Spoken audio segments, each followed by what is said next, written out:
জমিন হচ্ছে আরদুল্লাহ, দিন হচ্ছে দীনুল্লাহ, আমরা হচ্ছে ইবাদুল্লাহ। আল্লাহর বান্দারা আল্লাহর জমিনে আল্লাহর দ্বীনের বিধান দিয়ে দেশ চালাবে। মৌলবাদের ধোঁয়া তুলে তা বন্ধ করা যাবে না।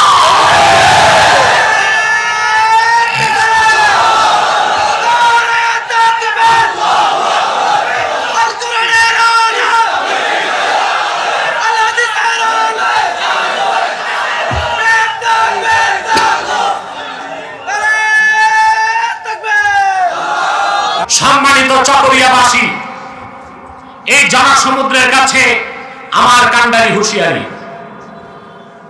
এখন যে সুযোগ আপনাদের হাতে এসেছে তা যদি আপনাদের ভুলের কারণে হাতছাড়া হয়ে যায়, আগামী 50 বছরও মুসলমানদের জন্য এইরকম সুযোগ নাও আসতে পারে। আজ মৌলিক ইস্যুতে আমাদের এক হতে হবে। তাহরিকে খাতমের পর বাংলাদেশের এটাই মিশন। মানুষকে যে স্লোগানে একত্রিত করতে চায় তাহরিকে খাতমের পর বাংলাদেশ, তা হচ্ছে মাসলাক যার যার, দ্বীন ইসলাম সভা। বলেন মাসলাক যার যার, আর জোরে মাসলাক যার যার। আমরা যেন আমার মাসলাক আমার কাছে, আপনি কিয়ামত তক ওয়াজ করলো আমার মাসলাক আমি ছাড়বো না, আপনার মাসলাক আপনার কাছে। কিয়ামত তক আমি বুঝলো আপনি আপনার মাসলাক ছাড়বেন, কিন্তু আপনারা বাঙালি মাসলাকগত দ্বন্দ্বটাকে বড় করে ফেলেছেন। আমরা সালাম দেবার আগে দেখি কার টুপি গোল কার টুপি লম্বা,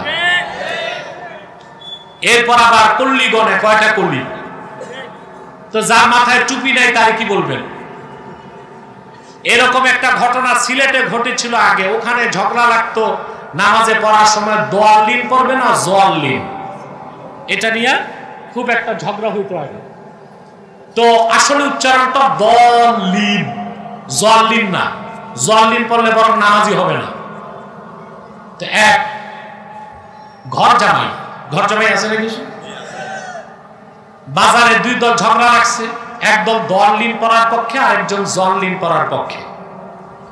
মারামারির পর এই ঘর জামাইতে একটু বলদ প্রকৃতির, এই যে ধরা গেছে বাজারের মাঝখানে। এখন দুই দলই টানতেছে, তুই কোন দলে? তুই কি নামাজের দলিন পড়স না জলিন পড়স? কামারে মাফ করবেন, আমি নামাজই তো পড়ি না। তা আপনারা যদি এখন এই মাসলাকগত দ্বন্দ্বটাকে বড় করেন, কার টুপি কি রকম, তাহলে তো যার টুপি নেই এ মনে করবে আমি ভালো আছি। আর যদি মাসলাকগত দ্বন্দ্ব এত বড় করেন, দেশ হারাবেন, পল্লাই তো থাকবে না, টুপি লাগাবেন। তাহলে আমি আপনাদেরকে আমার সংগঠনের পক্ষ থেকে আর্জ করছি, মাসলাকগত দ্বন্দ্ব আছে থাক, 3টি ইস্যুতে আমরা ঐক্যবদ্ধ হয়ে যাব। ইসলামের সুমহান স্বার্থ রক্ষায় আমরা ঐক্যবদ্ধ হয়ে যাব। বিগত 50 বছরে মুসলমানদের মৌলিক দাবিগুলো কোনো সরকার আদায় করে নাই, সে দাবিগুলো আদায় করার জন্য আমরা এক হয়ে যাব। আর বাংলাদেশের স্বাধীনতাকে আগ্রাসন মুক্ত রাখার জন্য আমরা এক থাকব। এখন বাংলাদেশের নিয়ন্ত্রণ অনেকটাই, আমি খোলামেলাই বলি, বর্তমান ইন্টারিম গভর্নমেন্টের হাতে দেশের নিয়ন্ত্রণ নাই। এটা নিয়ন্ত্রণ চলে গেছে আটলান্টিকের ওপারে। যদি আপনারা এখন এক হতে না পারেন, ওলামায়ে কেরাম কি কওমি কি আলিয়া সকল দলমত যদি এক না হন, তাহলে বড় ধরনের ভয়ঙ্কর জেনোসাইড বাংলাদেশে ঘটতে পারে। আর তখন কিন্তু দেশ হারাবেন। যদি দেশ হারায় ফেলেন, তো কার মাদ্রাসা কওমিয়া কারটা আলিয়া ও তো দেখার টাইমই থাকবে না। কার টুপি গোল কার লম্বা তা দেখারও সুযোগ থাকবে। তাহলে কয়টার সাথে আমরা এক হব? ইসলামের সুমহান স্বার্থ রক্ষায় ঐক্যবদ্ধ হতে চাই, মুসলমানদের মৌলিক দাবি আদায়ে এক হতে চাই, আর বাংলাদেশের স্বাধীনতাকে আগ্রাসন মুক্ত রাখতে এক হতে চাই। চ্যানেলটি সাবস্ক্রাইব করে আমাদের সঙ্গেই থাকুন। আউযু বিল্লাহি মিনাশ শাইতানির রাজীম। بسم الله الرحمن الرحيم إن الله لا يغفر أن يشرك به ويغفر ما دون ذلك لمن يشاء صدق الله العظيم وصدق رسوله النبي الكريم ونحن على ذلك من الشاهدين والشاكرين والحمد لله رب العالمين إن الله وملائكته يصلون على النبي يا أيها الذين آمنوا صلوا عليه وسلموا تسليما اللهم صل على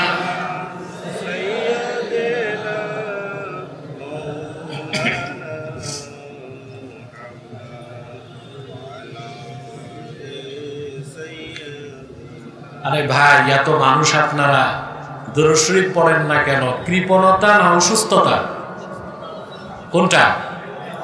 আসুন জবান খুলে পড়ি। আল্লাহুম্মা সাল্লি আলা আরে চলে কোনটা স্পিকার চল, আওয়াজটা ক্লিন করতে হবে। ওয়া আলা আলি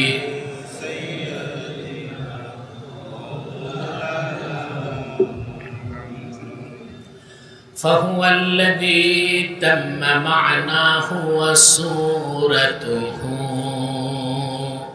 ثم اصطفاه حبيبا بارئ النسم اللهم صل على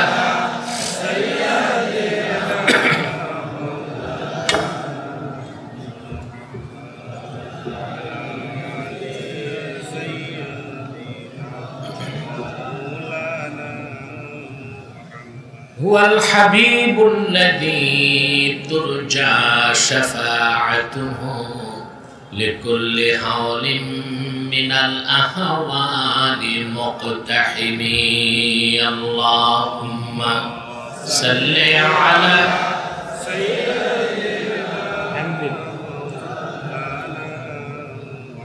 وعلى آله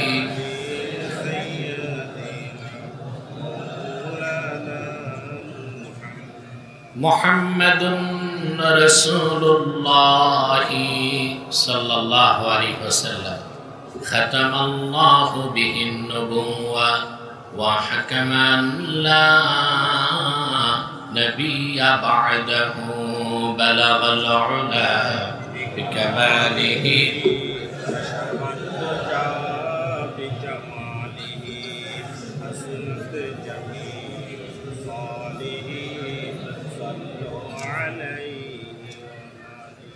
চকরিয়া ছাত্র কল্যাণ ফোরাম কর্তৃক আয়োজিত আজকের পঞ্চম বার্ষিক ঐতিহাসিক তাফসীরুল কোরআন মাহফিলের সম্মানিত সভাপতি হাজারাত উলামায়ে কেরাম, তুলাবায়ে ইজাম, বিভিন্ন প্রান্ত থেকে আজকের মহতি মাহফিলে যারা ছুটে এসেছেন স্বেচ্ছায় সানন্দে স্বতঃস্ফূর্তভাবে মনের আনন্দে শুধুমাত্র কোরআনুল কারীমের দুর্বার টানে প্রবল আকর্ষণে তাদের সকলকে অন্তরের অন্তঃস্থল থেকে জ্ঞাপন করছি মুবারক। সবটুকুন শুকরিয়া আল্লাহ সুবহানাহু ওয়া তাআলার জন্যে, যিনি আজকের বরকতপূর্ণ মাহফিলে আমাদেরকে আসার ও বসার তৌফিক মেহেরবানি করে ভিক্ষা দান করেছেন। সেজন্য আসুন আমরা সকলে একবার অবনত চিত্তে হৃদয়ের আবেগ অনুভূতি উজাড় করে সমবেত কণ্ঠে আকাশ বাতাসকে প্রকম্পিত করে সিংহের মতো গর্জন করে একবার বলি আলহামদুলিল্লাহ। অগণিত অসংখ্য দরুদ ও সালাম আল্লাহর সৃষ্টির প্রধান আকর্ষণ, বিশ্ব সভার সভাপতি, সকল নবী রাসূলগণের মাথার তাজ, শামসুল হিদায়াত, বদরুদ্দুজা, সাইয়্যিদুস সাকালাইন, ইমামুল মুরসালিন, খাতামুন নবিয়্যিন ওয়াল মুরসালিন, আফতাবে নবুওয়াত, শাহনশাহে রিসালাত, সরকারে দো জাহান, সুলতানুল মদিনা, নবিয়ুল আম্বিয়া, হুজুরে আকরাম, নূরে মুজাসসাম, নূরুন আলা নূর, সাইয়্যিদিনা হাবিবিনা শফিঈনা মাওলানা মুহাম্মদ সাল্লাল্লাহু আলাইহি ওয়াসাল্লামের উপর আল্লাহ তাবারাকা ওয়া তাআলা যাকে আজ থেকে প্রায় ১৫০০ বছর আগে প্রেরণ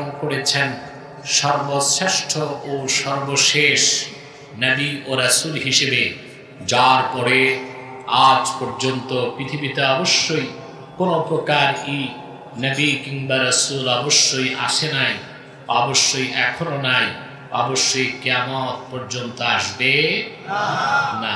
সম্মানিত সুধী, আপনারা খোলা আকাশের নিচে বসে আছেন, অনেক বক্তব্য শুনেছেন। আমি এসে পেলাম বাংলাদেশের কিংবদন্তি আলেম আল্লামা দেলাওয়ার হোসেন সাঈদী রহমতুল্লাহ সুযোগ্য সন্তান জনাব মাসউদ সাঈদী, তিনি বক্তব্য রেখেছেন। আলহামদুলিল্লাহ। আসলে তার পিতা দোয়া পাওয়ার মতো কিছু কাজ করে গেছেন পারিবারিকভাবে, ঠিক না?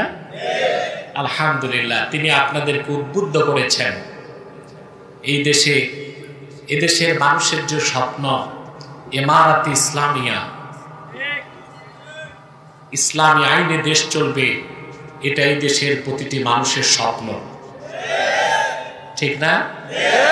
এই স্বপ্ন পূরণের জন্য তিনি আপনাদেরকে উদ্বুদ্ধ করেছেন। আলহামদুলিল্লাহ। আর অনেকে আলোচনা করেছেন। আল্লাহ তাআলা সকলের কোরআন সুন্নাহ ভিত্তিক আলোচনাগুলো আমাদের স্মৃতির পাতায় অক্ষয় করে দেন, আর ভুল কথাগুলো স্মৃতির পাতা থেকে তিনি যেন মুছে দেন। বলুন আল্লাহুম্মা আমিন। আজকে আমার এখানে আসাটা ছিল অনিশ্চিত, আবার শারীরিকভাবে অসুস্থ দেখতে পাচ্ছেন। আসতে অনেক সময় লেগেছে ঢাকা থেকে, সব কিছু মিলিয়ে আমি পৌঁছেছি। দুঃখ, কষ্ট, অবসাদ, ক্লান্তির বোঝা নিয়ে এসেছি, কিন্তু আপনাদের এই সুন্দর চেহারাগুলো দেখে আমার সব দুঃখ দূর হয়ে গেছে। আলহামদুলিল্লাহ। এই হাজার হাজার জনতা বসে আছেন, আপনাদের কিছু কথা শোনাবো। কোরআন কারীম সূরাতুন নিসা থেকে আমি ৪৮ নম্বর আয়াতের অংশ বিশেষ তেলাওয়াত করেছি। এই গুরুত্বপূর্ণ বিষয়টিকে নির্ভরযোগ্য মুফাসসির এবং মুহাদ্দিসগণের দৃষ্টিকোণ থেকে আপনাদের সামনে উপস্থাপন করার চেষ্টা করব ইনশাআল্লাহ। যদি আল্লাহ তাআলা আমাকে আপনাদেরকে তৌফিক ভিক্ষা দান করেন, বলুন আল্লাহুম্মা আমিন। আমাদের আজকের আলোচ্য বিষয় হচ্ছে শিরক।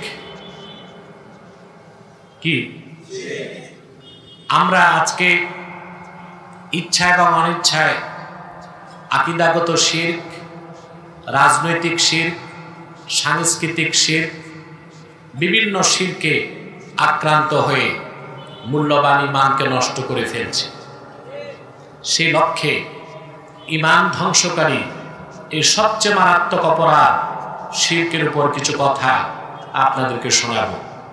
ভূমিকাতে ছোট্ট একটি কথা বলছি।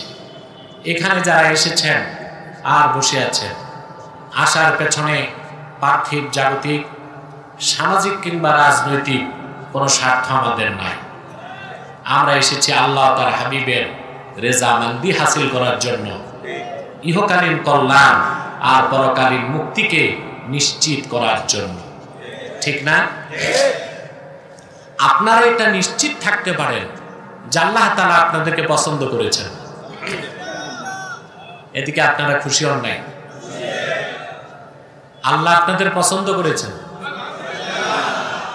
তার প্রমাণ কি? আল্লাহ পছন্দ করলেই মানুষকে দ্বীন শিখার সুযোগ করে দেন। এটা আমার কথা না, সহিহুল বুখারী কিতাবুল ইলমে হাদিসটি এসেছে। আল্লাহর হাবিব ইরশাদ করেছেন, হযরত মুআবিয়া রাদিয়াল্লাহু তাআলা আনহু বর্ণনা করেন, আল্লাহর হাবিব ইরশাদ করেছেন, মাইয়ুরিদিল্লাহু বিহি খাইরান ইউফাক্কিহু ফিদ্দীন। আল্লাহ রাব্বুল আলামিন তার যে বান্দাকে ভালোবাসেন, পছন্দ করেন, আল্লাহ তার দ্বীনের সমঝদার বানায় দেন। ফাক্কাহা, ইউফাক্কিহু মানে ফকিহ বানানো, ইউফাক্কিহু ফিদ্দীন মানে ইয়াজআলহু ফাকিহান ফিদ্দীন। আল্লাহ যাকে পছন্দ করেন দ্বীনের শিক্ষা দিয়া তারে দ্বীনের সমঝদার বানায় দেন। তা আল্লাহ আমাদের পছন্দ করেছেন? কথা বলেন। আরে ভাই, আমরা কি কবরস্থানে না মাহফিলে? তো পুরুষ মানুষ আপনারা পুরুষোচিত কণ্ঠে জবাব দেন, আল্লাহ পছন্দ যে করেছেন, খুশি আছেন? আল্লাহ খুশি, আমরা খুশি। বেজার শুধু শয়তান, শয়তান বেজার, তার চেলা চামুন্ডারও বেজার। বেজার না? কারণ সব শয়তান তো আর পালায় নাই, কিছু তো রয়ে গেছে। যারা সুযোগ পাইছে, কেউ পালাইছে স্বামীর বাড়ি, কেউ শ্বশুর বাড়ি, কেউ দাদার বাড়ি, বাকি চেলা চামুন্ডা তো রয়েই গেছে। এখন ওদের তো মনে জ্বালা। চকরিয়ার মানুষ আল্লাহর কোরআনকে কেন্দ্র করে এত বড় সমাবেশ উপহার দিয়েছে, ওরা বেজার না? ওদের ওস্তাদ শয়তানও বেজার। এখন শয়তান একটাই চেষ্টা করবে, আপনাদেরকে মুনাজাতের আগে উঠানো যায় কিনা। আমরা তো একটু পরই মুনাজাত করব, তা আমরা নেক নিয়ত করে শয়তানের নাপাক গালে একটা চপেটাঘাত করতে পারি? আমরা নিয়ত করছি কিছুক্ষণ পরই আজকের মুনাজাত করে গুনাহ মাফ করে নিষ্পাপ বেহেশতি আল্লাহওয়ালা হয়ে বাড়ি যেতে চাই। কারা কারা হাত তুলে আল্লাহ তাআলাকে দেখা। আল্লাহ কবুল করুক, আল্লাহ মঞ্জুর করুক, বলুন আল্লাহুম্মা আমিন। আসুন এবার সরাসরি আমরা আলোচনায় প্রবেশ করছি। আল্লাহ তাআলা কোরআনুল কারীমে তার চূড়ান্ত সিদ্ধান্ত জানিয়েছেন, ইন্নাল্লাহা লা ইয়াগফিরু আন ইউশরাকা বিহি ওয়া ইয়াগফিরু মা দুনা যালিকা লিমান ইয়াশা। নিশ্চয় আল্লাহ রাব্বুল আলামিন আল্লাহর সাথে কোন ব্যক্তি বা বস্তুকে যদি শরীক করা হয়, সেই শিরকের গুনাহ কখনো মাফ করবেন না। এই সিদ্ধান্ত কার? আল্লাহ। আল্লাহ তাআলা বলেছেন, নিশ্চয় আল্লাহ রাব্বুল আলামিন শিরকের গুনাহ কখনো মাফ করবেন না। ওয়া ইয়াগফিরু মা দুনা যালিকা লিমান ইয়াশা। এছাড়া বান্দা যত বড় গুনাহ করুক, ইচ্ছে করলে আল্লাহ মাফ করে দিবেন। সুবহানাল্লাহ। এখন প্রশ্ন আসে, আল্লাহ শুধু শিরকের গুনাহই মাফ করবেন না, তাহলে কি কুফরির গুনাহ মাফ করে দিবেন? প্রশ্ন তো আসে, কথা বুঝেন না? না, এখানে শিরক মানে কুফর। ইন্না বাইনা শিরকি ওয়াল কুফরে ওয়াজহাল উমুমি ওয়াল খুসুস। শিরক আর কুফরের মধ্যে আম ও খাসের সম্পর্ক। প্রত্যেকটা শিরকি কুফর, কিন্তু প্রত্যেকটা কুফর শিরক নাও হতে পারে। এই জন্য প্রত্যেক মুশরিকই কাফের, কিন্তু প্রত্যেক কাফের মুশরিক নাও হতে পারে। সেজন্য আপনারা দেখুন কোরআন কারীমে মুমিনদের নামে সূরা আছে, সূরাল মুমিনুন। মুনাফিকদের নামে সূরা আছে, সূরাল মুনাফিকুন। কাফেরদের নামে সূরা আছে, সূরাল কাফিরুন। কিন্তু মুশরিকদের নামে, মুশরিকুন নামে কোন সূরা আছে নাকি? কেন নাই? মুশরিকরা কাফেরদেরই অন্তর্ভুক্ত। তার মানে প্রত্যেকটা শিরকি কুফর। কেমন কুফর? ইন্না শিরকা আকবাহুল কুফরে, কুফরের মধ্যে সবচেয়ে নিকৃষ্ট হচ্ছে শিরক। এই জন্য মুশরিককে আলাদা নামে নামকরণ করা হয় নাই সূরার মাধ্যমে। মুশরিকরা এমনিতেই কাফের। তার মানে স্পষ্ট, আল্লাহ তাআলা কোন বান্দা যদি শিরক বা কুফর করে আর বিনা তওবায় মারা যায়, তাকে কখনো মাফ করবেন না। তার ফাইনাল ডেস্টিনেশন হবে জাহান্নাম। কোথায় যাবে? তাকে আল্লাহ কখনো ক্ষমা করবেন না। এটা কার আইন? কার ওয়াদা? والذين كفروا أولياؤهم الطاغوت يخرجونهم من النور إلى الظلمات أولئك أصحاب النار هم فيها خالدون। যারা কুফর করবে, কাফের হবে, আল্লাহ পাক বলেন তারা অনন্তকাল জাহান্নামে থাকবে, কোনোদিন তারা ক্ষমা পাবে না, মাফ পাবে না। কিন্তু আমলনামায় যদি শিরক আর কুফর না থাকে, বান্দা যত বড় গুনাহগার হোক, ফাহুয়া ইলাল্লাহ ইন শাআ আফা আনহু ওয়া ইন শাআ আযাবাহু। যত বড় গুনাহগার হোক বান্দা, সে যদি মৃত্যুবরণ করে মুমিন অবস্থায়, আমলনামায় শিরক নাই, কুফর নাই, আল্লাহ ইচ্ছে করলে বিনা আযাবেও তারে বেহেশত দিতে পারেন, আযাবের পর বেহেশত দিতে পারেন। তবে সে যেহেতু মুমিন, যত বড় গুনাহগার হোক, শাস্তির পর হলেও সে বেহেশত পাবে। বলেন সুবহানাল্লাহ। যদি তার পরিচয় হয় উম্মতে মুহাম্মাদি, ঠিক না? আমরা জাতীয়তাবাদকে বাংলাদেশে প্রচার করা হয় না? কিন্তু আমাদের জাতীয়তাবাদ হচ্ছে, আমাদের জাতীয়তাবাদের মূল ভিত্তি হচ্ছে, আমাদের প্রধান পরিচয় আমরা উম্মতে মুহাম্মাদি মুসলমান।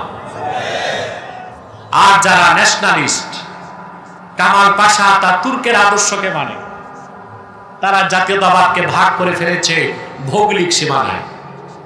যে বাংলাদেশে থাকে সে কি কথা বলে না, যে পাকিস্তানে থাকে, যে আমেরিকায় থাকে মার্কিনি। ইসলামে জাতীয়তাবাদকে বিশ্বাস করে না। ইসলাম যে জাতীয়তাবাদ শিখায়, মুসলমানের প্রিন্সিপাল আইডেন্টিটি সে মুসলিম। আমার আপনার প্রধান পরিচয় কি? তারপরে বলতে পারি বাঙালি বা বাংলাদেশি, এটা নিয়ে তো ফতোয়া আছে, কথা বলে। কেউ বলে বাঙালি, কেউ বলে বাংলাদেশি। আসলে আমরা বাংলাদেশি বলবো, বাঙালি বলবো না। বাংলাদেশের মানুষ বাংলাদেশি। বাঙালি তারাই নিজেদের পরিচয় দিতে চায় যারা হিন্দুত্ববাদে বিশ্বাসী, ভারতকে দোষর নীতিতে বিশ্বাস করে। ওরাই নিজেদের পরিচয় দেয় কি বাঙালি। কারণ বাংলা যে ভাগ হয়েছে, ওপার বাংলা এপার বাংলা, এটা তারা মানতে চায় না। তারা বলতে চায় পুরাটাই কি বাংলা। ওদের বিপদ হয়েছে বাংলাদেশ স্বাধীন হয়ে, ওদের এটাই মনের আনন্দ ছিল ওদের পূর্বপুরুষদের, যে দুই বাংলা কি থাকবে, এক থাকবে। ওরাই নিজেদের পরিচয় দেয় কি বাংলা। আমরা বলি না আমরা বাংলাদেশি, কিন্তু এটা আমাদের আসল পরিচয় না। আমাদের আসল পরিচয় আমরা উম্মতে মুহাম্মাদি। আর কোন জাতীয়তাবাদ মানবেন, এটা না ইসলাম একটা? আপনি যদি প্রচলিত জাতীয়তাবাদকে মানেন, তা আপনি মুসলমানদেরকে বিভক্ত করতে হবে। বাংলাদেশে যারা বাংলাদেশি, যুক্তরাষ্ট্রে যারা মার্কিনি, তুরস্কে যারা তুর্কি, কিন্তু কালেমায় বিশ্বাসী সারা দুনিয়ার 57টি মুসলিম রাষ্ট্রের মুসলমান একটা জাতি। 57টা মুসলিম রাষ্ট্র নিয়ে হচ্ছে ইসলামিক ওয়ার্ল্ড, ইসলামী সমাজ। এই সমাজটা কত বড়? রাষ্ট্রবিজ্ঞানীগণ বলেন state is greater than society, is greater than state. রাষ্ট্র থেকে সমাজ বড়। তো 57টি মুসলিম রাষ্ট্র যদি ইসলামী জাতীয়তাবাদের ভিত্তিতে এক হতে পারে, মুসলমানের মোকাবেলা করার কোন শক্তি পৃথিবীতে আছে? 57টি মুসলিম রাষ্ট্রের সম্মিলিত সেনাবাহিনী 50 লক্ষের উপরে। এই 57টি মুসলিম রাষ্ট্র যদি মুসলিম পরিচয়ে এক হতে পারে, কে তুর্কি, কে পাকিস্তানি, কে ইরাকি, কে বাঙালি, এই পরিচয় নয়। উম্মতে মুহাম্মাদি পরিচয়ে 57টি মুসলিম রাষ্ট্রের 50 লক্ষ সৈন্যবাহিনী যদি এক হয়, ইসরায়েলকে শায়েস্তা করতে একটা বুলেট লাগবে না। পেশাব করলে ইহুদিরা সাগরে ভেসে যাবে।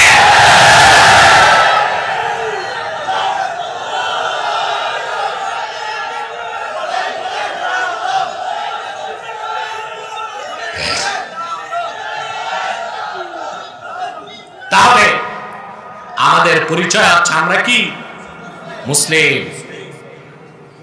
এই পরিচয় নিয়ে যদি আপনি কবরে যান, সুবহানাল্লাহ, কবরে আপনাকে জিজ্ঞেস করা হবে ওমা দিনুক, তোমার দিন কি, না জিজ্ঞেস করা হবে দল কি। কথা বলেন। হাসর ময়দানে আপনি যখন ইমানদার উঠবেন হাসরে, ওখানে আপনার পরিচয় কি, সুবহানাল্লাহ। আল্লাহ হাবিব ইরশাদ করেছেন আহলুল জান্নাতি ইশরুনা ওয়া মিআতু সাফিন। হাসর ময়দানে বেহেশতীদের 120টা কাতার হবে, আর ওই 120 কাতারের মধ্যে সামনের 80 কাতার হবে আমার উম্মতে মুহাম্মাদি। আদম থেকে ঈসা পর্যন্ত লক্ষাধিক পয়গম্বরের ইমানদার উম্মত হবে কত কাতার? 40। মোট কাতার হবে 120। লক্ষাধিক নবীর ইমানদার উম্মত হবে মোটে 40 কাতার, আমরা হব 80 কাতার। সুবহানাল্লাহ। তো দুনিয়াতে আমাদের পরিচয় মুসলিম, কবরের পরিচয়, হাসরের পরিচয়, এটা আমাদের জাতীয়তাবাদের মূল ভিত্তি, ঠিক না? আমরা ভৌগোলিক সীমানায় জাতীয়তাবাদকে বিভক্ত করতে পারি না। তা আপনি যদি উম্মতে মুহাম্মাদি পরিচয়ে মৃত্যুবরণ করেন, আপনার আমলনামায় যদি শিরক আর কুফর না থাকে, যত বড় গুনাহগার হন আল্লাহ আপনাকে মাফ করে দিবেন শাস্তির পরে। আর যদি তওবা করতে পারেন, তাহলে বিনা শাস্তিতে আল্লাহ আপনাকে জান্নাত দান করবে, আপনার গুনাহ যত বেশি হোক। গুনাহ আপনি করেছেন যুবকরা, আপনাদের গুনার বোঝা যত বড়, আল্লাহর রহমত তো তার চেয়ে বড়। সুনান তিরমিজির হাদিস, হাদিসে কুদসি, আল্লাহর হাবিব ইরশাদ করেছেন, আল্লাহ তাআলা বলেন, ইয়া ইবনা আদম লাউ বালাগাত যুনুবুকা আনানাস সামা সুম্মা ইস্তাগফারতানি লাগাফারতু লাক। রে আদম সন্তান, তোদের গুনাহ জমে জমে যদি আকাশের মেঘমালা পর্যন্ত পৌঁছে যায়, তথাপিও তুই যদি আমি আল্লাহর কাছে ক্ষমা চাস, আমি তো জিন্দেগীর গুনাহ মাফ করে শিশুর মতো নিষ্পাপ ঘোষণা করে দিব। যত গুনাহ থাক তওবা করলে মাফ। কিন্তু আপনি তওবা করতে পারলেন না, মারা গেছেন, নামাজ পড়েন নাই, রোজা রাখেন নাই, সুদ খেয়েছেন, ঘুষ খেয়েছেন, গীবত করেছেন, মিথ্যা বলেছেন, কিন্তু আমলনামায় শিরক নাই, কুফর নাই। ফাহুয়া ইলাল্লাহ ইন শাআ আফা আনহু ওয়া ইন শাআ আযাবাহু। আল্লাহ তাআলা আপনাকে ফার্স্ট চান্সেও মাফ করে বেহেশত দিয়ে দিতে পারে, আর যদি ফার্স্ট চান্সে নাও বেহেশত দেন, অবশ্যই শাস্তি দেওয়ার পর যেহেতু আপনি উম্মতে মুহাম্মাদি, অবশ্যই আল্লাহ আপনাকে জান্নাত দিবেন। তাহলে বোঝা যাচ্ছে শিরকের গুনাহকে আল্লাহ মাফ করবে না, এটার কোনো ক্ষমা নাই। কুফরির গুনাহকে আল্লাহ মাফ করবেন না, সমস্ত আমলকে বরবাদ করে দেয়।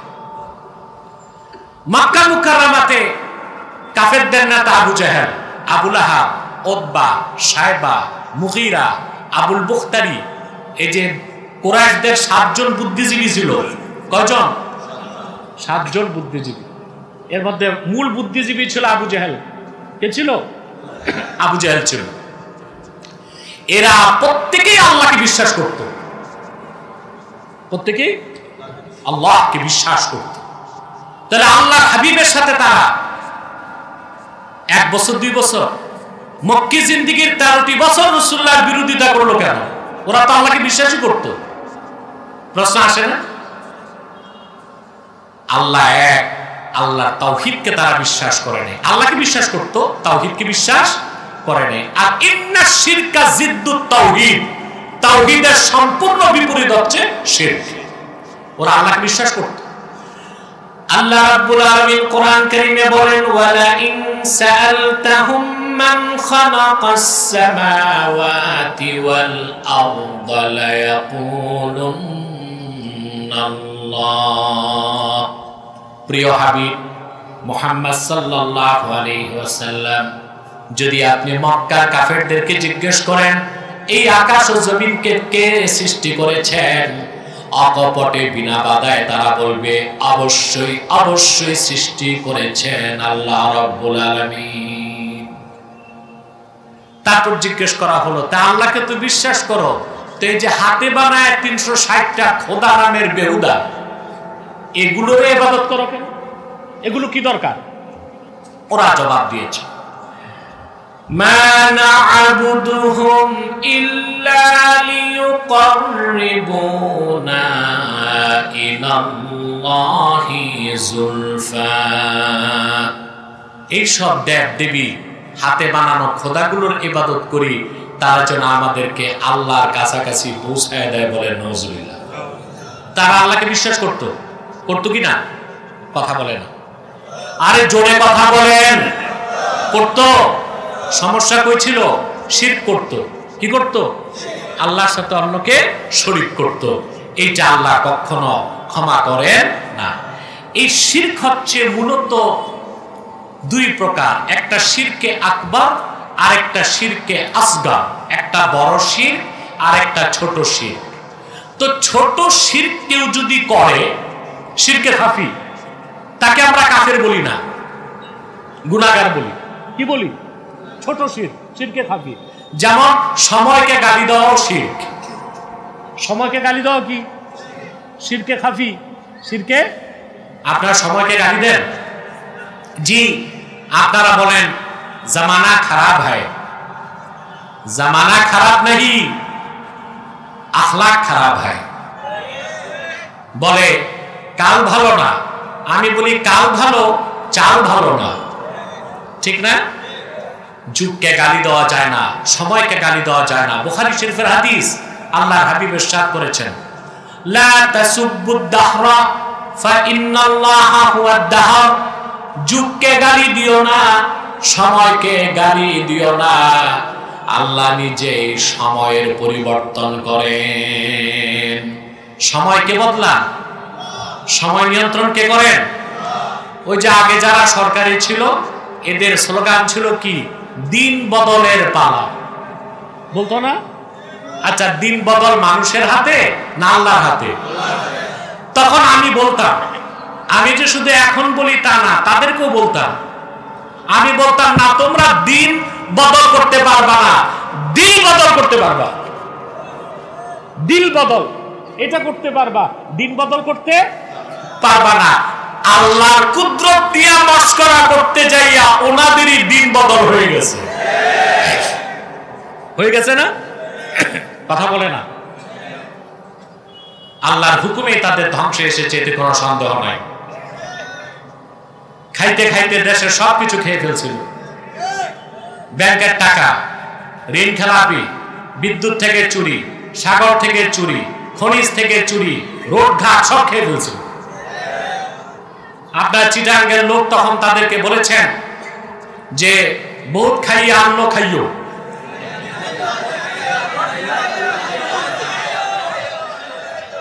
আমারটা হয় নাই। একজন বলে বহুত দিন খাইয়ে অন্ন খাইও, এই হইছে।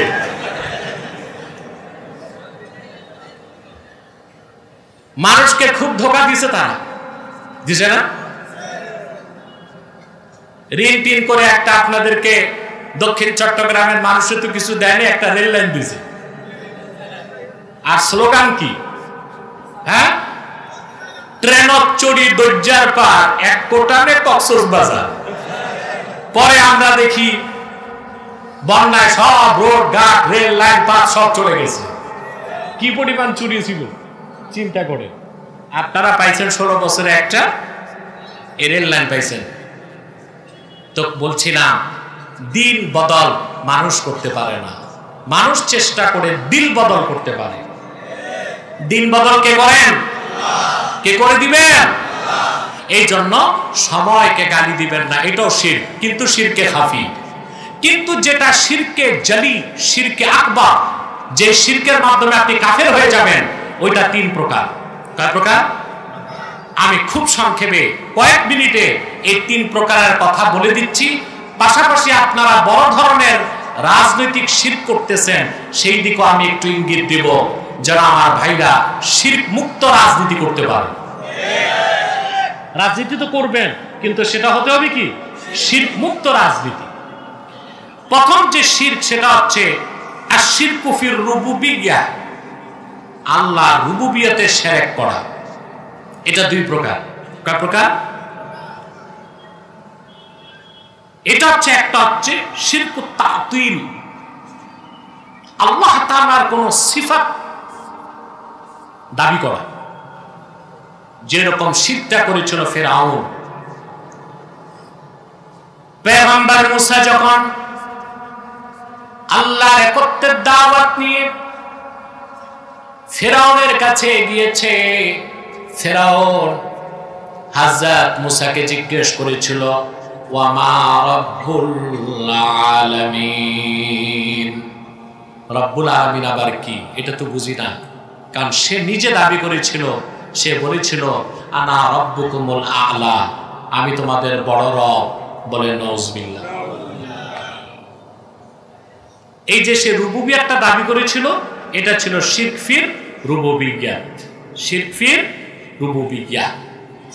এই শিরক ফির রুবুবিয়্যাতের 2য় প্রকার হচ্ছে শিরকু মান জাআলা মাআহু রাব্বান আখার, আল্লাহ তাআলার সাথে মহান আল্লাহকে এক ইলাহ বলে না মেনে ওনার সাথে কল্পিত নিজেদের বানানো মিথ্যা ইলাহকে শরীক করা, যে শিরকটা করেছিল নাসারা খ্রিস্টানরা।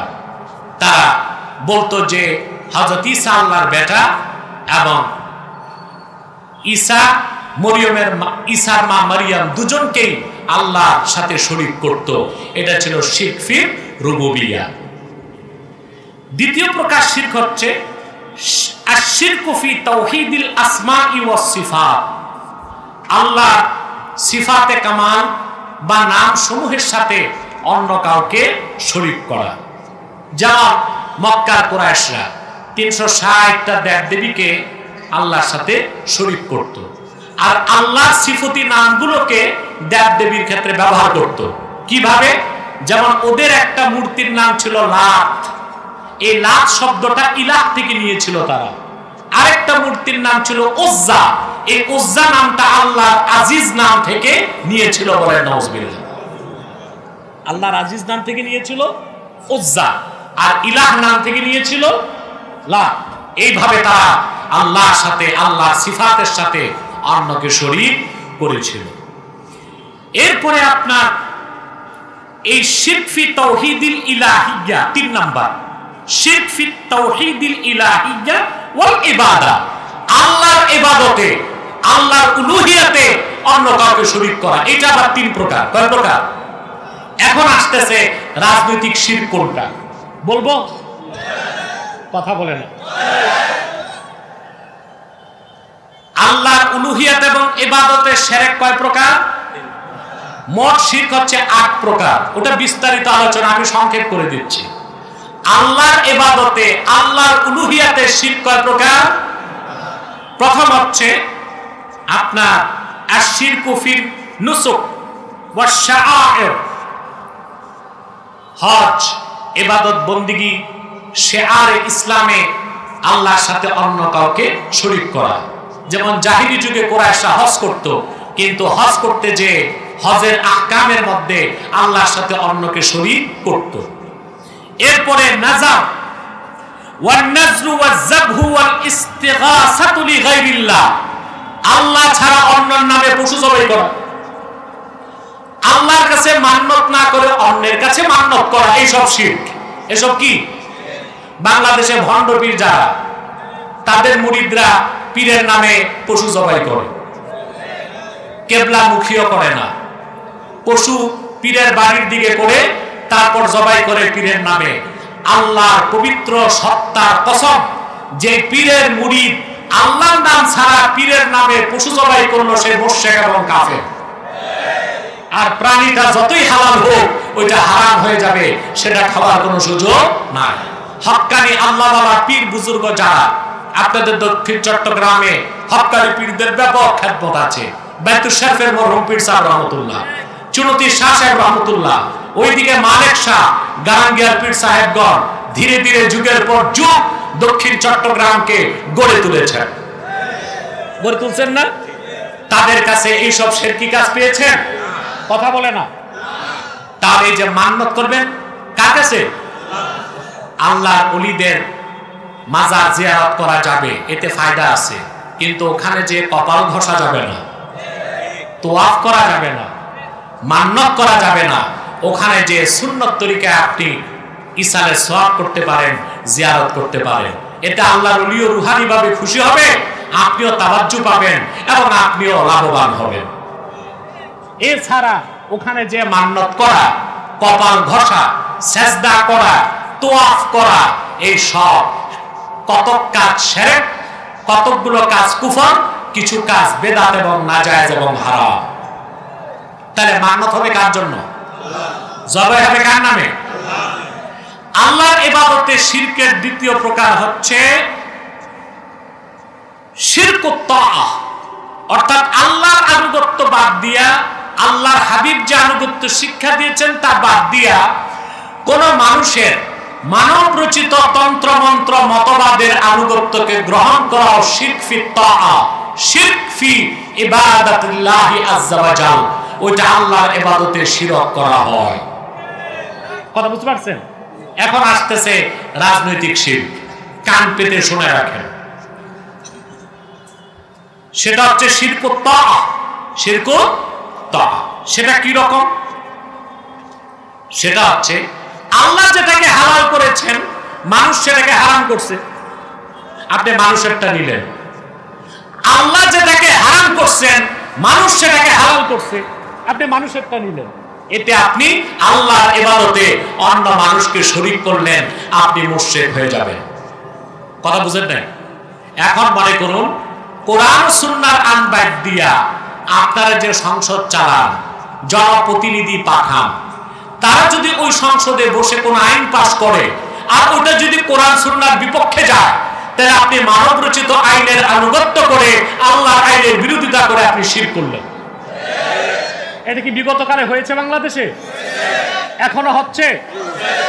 যদি আপনারা ঐক্যবদ্ধ না হন ভবিষ্যতেও কি হবে? আর একটা উদাহরণ দিচ্ছি, বিয়ে করা সওয়াবের কাজ, ঠিক না? এই ক্ষেত্রে ইসলাম কোন বয়স বেঁধে দিছে? শুধু বালেগ বালেগা হইলেই বিয়ে চলবে, ঠিক না? একটা বিয়ে তো করবেন, কি বলেন? একের বেশি করতে পারবেন, তবে একটা ভুল ফতোয়া আছে দেশে যে 4 বিয়ে করা সুন্নাত, এটা কোনো কিতাবে নাই। এটা বক্তারা বলে বুড়া মানুষকে খুশি করতে, কারণ মানুষের বয়স যত বাড়ে বিয়ে করার শখ তত জাগে। আল্লাহ তাআলা বিয়ে একাধিক বিয়ে করার অনুমোদন দিয়েছেন, উৎসাহ দেন নাই। ফানকিহু মা তাবা লাকুম মিনান নিসাই মাসনা ওয়া সুলাসা ওয়া রুবা', তোমরা তোমাদের পছন্দের নারীদেরকে বিয়ে করো 2টা, 3টা, 4টা। ওয়া ইন খিফতুম আল্লা তা'দিলু ফাওয়াহিদা, আর যদি মনে করো যে না একাধিক বিয়ে করলে ইনসাফ করতে পারবা না, জাস্টিস করতে পারবা না, তাহলে একটাই। তাহলে কি 4 বিয়ে করা সুন্নাত বলা যায়? 4 বিয়ে করা জায়েজ, 4 বিয়ে করা জায়েজ। অধিকাংশ বক্তা এই ভুলটি বাংলাদেশে করে থাকে। একাধিক বিয়ে করা যাবে, তবে ইনসাফ করতে হবে। কি করতে হবে? ইনসাফ করতে হবে। মাওলানা আশরাফ আলী থানভী রহমতুল্লাহর ঘটনা, উনি 2 বিয়ে করেছিলেন, বুঝলেন তো? মুরিদরা যখন হাদিয়া নিয়ে আসতো উনি 2টা পাল্লা রাখতেন, সুবহানাল্লাহ। তারপরে হাদিয়া 2 ভাগ করে 2 পাল্লায় মেপে 2 স্ত্রীর ঘরে পাঠাইতেন। এটা আপনি পারবেন? কথা বলেন। একটা তরমুজ আসলে 2 টুকরা করে সমান 2 পাল্লায় মেপে 2 বউকে দিতেন। আপনি কি ইনসাফ পাবেন? আপনাদের তো অভ্যাস দ্বিতীয় বিয়ে করার পর ওই দ্বিতীয় নতুন বউয়ের কাছে চিল্লা দেন আর বড়টার কাছেও যান না। এটা তো চরম ইনজাস্টিস, অবিচার না? কথা বলে না? তে বিয়ে করা জায়েজ না? হালাল না? কথা বলে না। সওয়াব তো, কথা বলে না। আল্লাহ কোনো বয়স দিছেন? আল্লাহ হালাল করে দিছেন। তবে আমরা সুন্নাহ মোতাবেক বলি যে উচিত হচ্ছে বালেগ বালেগা। ইসলামে বাল্য বিয়ে বলতে কিছু নাই, আছে বালেগ বিবাহ, বালেগা বিবাহ, এটা হালাল। কিন্তু আপনারা আপনাদের সংসদে বিগত কালে আইন পাস করছেন, ছেলের বয়স যদি 21 বছর না হয়, মেয়ের বয়স যদি 18 না হয়, আপনারা এটার নাম দিচ্ছেন বাল্য বিয়ে। আর আপনাদের কাছে এটা মদ খাওয়ার চেয়ে বড় হারাম। যদি পুলিশ খবর পায় বাল্য বিয়ে হচ্ছে, তো বিনা ওয়ারেন্টে এসে দোনো বিয়াই অ্যারেস্ট। এরপরে যে ম্যারেজ রেজিস্টার, কাজী না মিয়া সাহেব, কাজী হলো বিচারক। এই যে মাথায় ছাতা বগলে খাতা দৌড়ায়, যেটা কি ঘটক না? ম্যারেজ রেজিস্টার ঘটক না, ম্যারেজ রেজিস্টার যে লেখালেখি করে, এর নাম দিয়েছেন আপনারা কাজী। কাজী তো ভাই ইসলামী আদালতে যে বিচার করে তার নাম কাজী, আর এটা হচ্ছে ম্যারেজ রেজিস্টার। এরও অ্যারেস্ট, মেহমান যারা আসছে এরাও অ্যারেস্ট, ছেলেও অ্যারেস্ট, মেয়েও অ্যারেস্ট, হাত্তাকে বাবুর্চি যে আসছে সেও অ্যারেস্ট। যে তুমি বাল্য বিবাহের খানা পাকাইতে আসছো কেন? আল্লাহ করছেন হালাল, মানুষ করছে। অপরদিকে জানাবে বিচার কি? কথা বলে না। ইফটিজিং কি? বিবাহ বহির্ভূত সেক্সুয়াল হ্যারাসমেন্ট কোন মহিলাকে করা কি?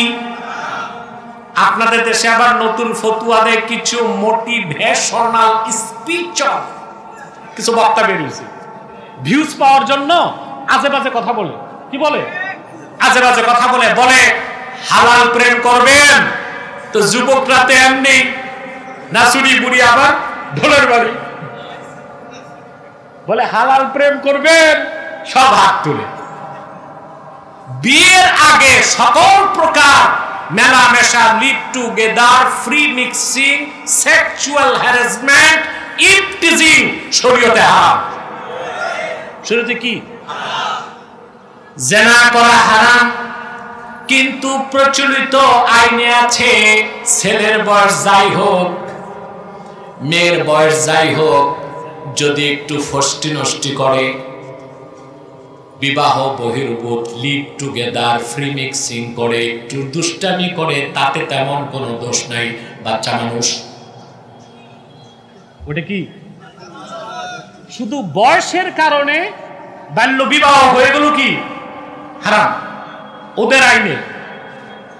আর বয়স যেটাই থাক, রেস্তোরাঁতে, পার্কে, নদীর পাড়ে, সমুদ্রের বিচে, যদি ছেলে মেয়ে দুজন রাজি থাকে, একটু ফষ্টি নষ্টি ধরা ছোঁয়ায় তেমন কোনো দোষ না। আরো যদি কিছু হয়, ওটা ধর্ষণ বলে গণ্য হয় না।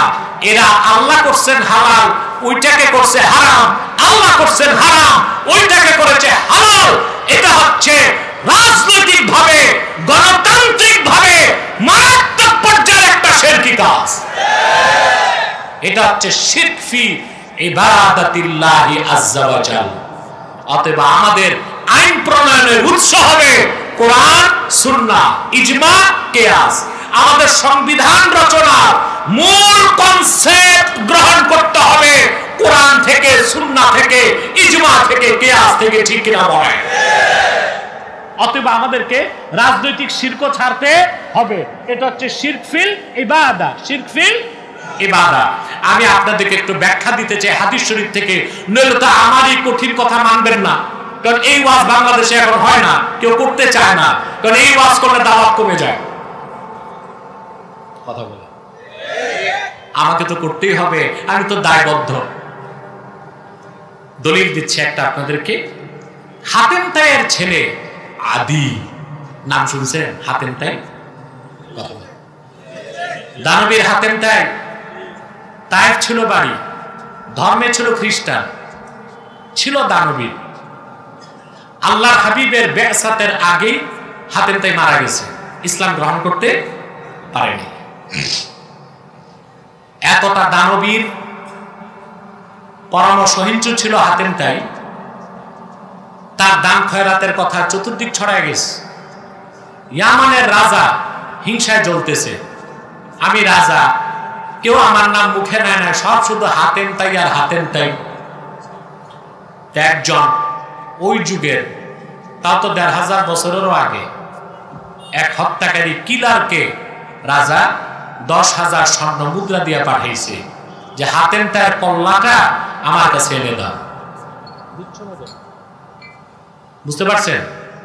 আরে ভাই কথা কোন, ঘুমাচ্ছেন কে কে? হাত উঠান। বা আমি জানি না এদের মাথার ট্রিটমেন্টের দরকার আছে কিনা। ঘুমাচ্ছে না, তবে নন কনসান্স, এটা নাই, মনোযোগ আরেক জায়গায়। হ্যাঁ, আমি দেখতে পাচ্ছি, আমি বসেছি অনেক টাইম হয়ে গেছে, প্রায় তো ৫০ মিনিট চলে গেছে, আর ১০ মিনিট কষ্ট দিব, তারপর সবাইকে নিয়ে মুনাজাত করে গুনাহ মাফ করে বাড়ি যাব, ঠিক আছে? আল্লাহ কবুল করুন, বলুন আল্লাহুম্মা আমিন।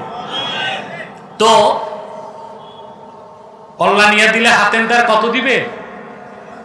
আরে মিয়া ১০,০০০ টাকা না, স্বর্ণ মুদ্রা, কত বিলিয়ন ডলার এখন চিন্তা করেন। হত্যাকারী এসে তরবারি নিয়ে হাতেম তাই কি পাইছে, বলে হাতেম তাই কই?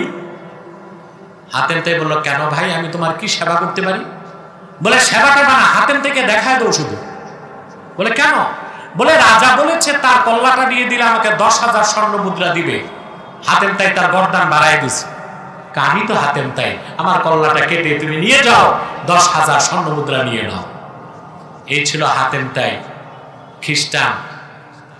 রাসূল করিম সাল্লাল্লাহু আলাইহি সাল্লাম মক্কা বিজয়ের পর তায়েফকে যখন অবরোধ করলেন, হাতেম তাইয়ের ছেলে আদি ধরা পড়ার পর পালায় গেছে। আবার তাকে ধরে আল্লাহর হাবিবের কদমে হাজির করা হলো। সুনান তিরমিজির হাদিস, আল্লাহর হাবিব আদিকে বললেন, ইয়া আদি মা আফাররাক আন ইয়াকুলা লা ইলাহা ইল্লাল্লাহ। আদি, তোমাকে কোন জিনিস আমার দিনের কালেমা পড়া থেকে দূরে সরায় দিচ্ছে? তাৎক্ষণিক আদি রাসূলুল্লাহর হাতে হাত রেখে ঈমান এনে মুসলমান হয়ে গেলেন। আদি মুসলমান হয়ে গেলেন, তার বোন মুসলমান হয়ে গেলেন। দুইজন মুসলমান হয়ে যাবার পরে একদিনে গোটা তায়েফের মানুষগুলো মুসলমান হয়ে গেলেন। এই আদি বর্ণনা করেছেন, আদি থেকে হাতেম তাইয়ের ছেলে আদি থেকে বুখারী শরীফে রওয়ায়াত আছে। আদি বলেন, আতাইতুন নবিয়্য সাল্লাল্লাহু আলাইহি ওয়াসাল্লাম ওয়া ফি উনকি সালিবুম মিন যাহাব।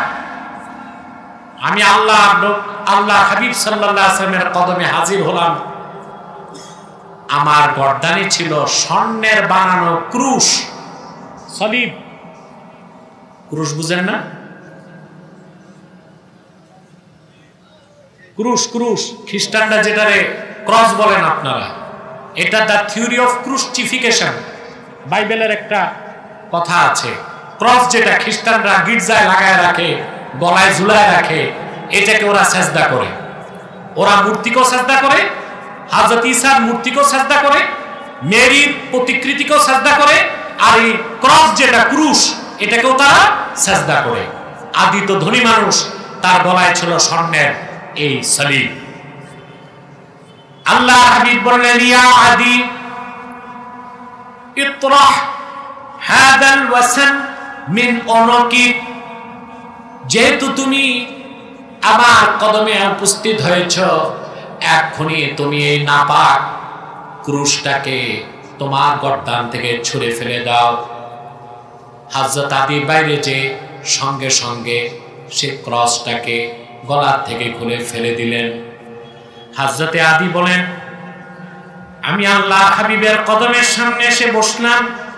فطرحته فانتهيت إليه وهو يقرأ سورة براءة فقرأ هذه الآية اتخذوا أحبارهم ورهبانهم أربابا من دون الله والمسيح ابن مريم وما أمروا إلا ليعبدوا إلها واحدا لا إله إلا هو سبحانه عما يشركون হযরত আলীকে রাসূল করিম সাল্লাল্লাহু আলাইহি সাল্লাম সূরা বারাআ মানে সূরা তাওবা থেকে এই আয়াতটা শোনালেন। ইত্তাখাযু আহবারাহুম ওয়া রুহবানাহুম আরবাবাম মিন দুনিল্লাহি ওয়াল মাসীহ ইবনে মারইয়াম। ইহুদি আর খ্রিস্টান পুরোহিতরা, পাদ্রীরা, ইহুদি ও খ্রিস্টানরা তাদের পাদ্রীদের, পুরোহিতদেরকে, বিশেষ করে খ্রিস্টানরা ঈসা ইবনে মারইয়ামকে আল্লাহকে বাদ দিয়া রব বানাইছে। কি বানিয়েছে? রব বানিয়েছে। নাউজুবিল্লাহ বলবেন না? আয়াত পড়া যখন শেষ, বিনয়ের সাথে হযরত আলী আল্লাহর হাবিবকে বললেন, ইন্না লাসনা না'বুদুহুম ইয়া রাসূলুল্লাহ সাল্লাল্লাহু আলাইহি সাল্লাম, আমরা তো আমাদের আলেম, যারা আমাদের ধর্মের আলেম, পাদ্রী, পুরোহিত, ইবনে মারইয়াম, তাদের ইবাদত তো করি না। তা আল্লাহ এই কথা কেন বললেন যে আমরা আল্লাহকে বাদ দিয়া অন্যদেরকে রব বানিয়েছি? রাসূল করিম সাল্লাল্লাহু আলাইহি ওয়াসাল্লাম তখন তাকে প্রশ্ন করলেন। কান পেতে শুনে রাখেন মুসলমান। আল্লাহর হাবিব বললেন, আলাইসা ইউহাররিমুনা মা আহাল্লাল্লাহ ফাতুহাররিমুনাহু ওয়া ইউহিল্লুনা মা হারামাল্লাহু ফাতাস্তাহিল্লুনাহু। তোমাদের পাদ্রী পুরোহিতরা আল্লাহ যেটাকে হালাল করেছেন সেটাকে তারা হারাম করেছেন, তোমরাও সেটা হারাম বলে মেনে নাও। আল্লাহ যেটাকে হারাম করেছেন তোমাদের আলেমরা সেটারে হালাল বলে তোমরা হালাল হিসেবে মেনে নাও। এটা কি সত্য নাকি? আদি বললেন, হ্যাঁ এটা সত্য। আল্লাহর হাবিব বললেন, আল্লাহর হালালকে বাদ দিয়া আল্লাহ যেটা হালাল করেন মানুষ সেটাকে হারাম করলে সে হারামকে মেনে নেওয়া, আর আল্লাহ যেটাকে হারাম করেন মানুষ সেটাকে হালাল করলে সেটাকে হালাল বলে মেনে নেওয়াই হচ্ছে আল্লাহর ইবাদতে অন্যকে শরীক করা। আর এই কাজ যারা করে তারা মুশরিক, ইসলামের মধ্যে তাদের কোনো জায়গা নাই। আল্লাহকে বাদ দিয়া তারা অন্যদেরকে রব বানালো, বলেন নাউজুবিল্লাহ। কথা বুঝতেছেন? এখন আসেন, তাহলে আমরাও সংসদ চাই, আমরাও রাজনীতি করব, তবে সেটা হতে হবে শিরক মুক্ত রাজনীতি। সংসদ হতে হবে শিরক মুক্ত সংসদ। বাংলাদেশের সংসদকে বলা হয় মহান সংসদ। কেন? ইটা বালু দিয়া বানাইছে, এটারে মহান বলার কি? কথা বলে না। আমেরিকাতে ইসরায়েলের সংসদ নাই, ওটার নাম নেসেট। আমেরিকাতে সংসদ নাই, ক্যাপিটাল হিল, ওটাকে গ্রেট ক্যাপিটাল হিল বলে? কথা বলে না। বলে? তা আমাদের সংসদকে মহান সংসদ কেন বলবো? সংবিধানকে মহান সংবিধান কেন বলবো? এই শব্দগুলোর মধ্যে তো শিরক হতে পারে, আজিম বলা যাবে না। কথা বলে না। এরপরে এখন আসুন, আপনারা সংবিধান নতুন করে বানাবার কথা বলা হচ্ছে না? এই সংবিধানটাও অবশ্যই হতে হবে শিরক মুক্ত সংবিধান। এটা চান না আপনারা? আচ্ছা, এখন আসেন, শিরক মুক্ত সংবিধান হবে কেমন করে? যারা সংবিধান রচনা বিগত কালে করেছে আর এখন যারা করবে তাদের আকীদা হচ্ছে জনগণ সার্বভৌমত্বের মালিক। আমরা কোরআনপন্থীরা বলি না জনগণ সার্বভৌমত্বের মালিক না, ইনিল হুকমু ইল্লা লিল্লাহ, সার্বভৌমত্বের মালিক একমাত্র আল্লাহ রাব্বুল আলামিন।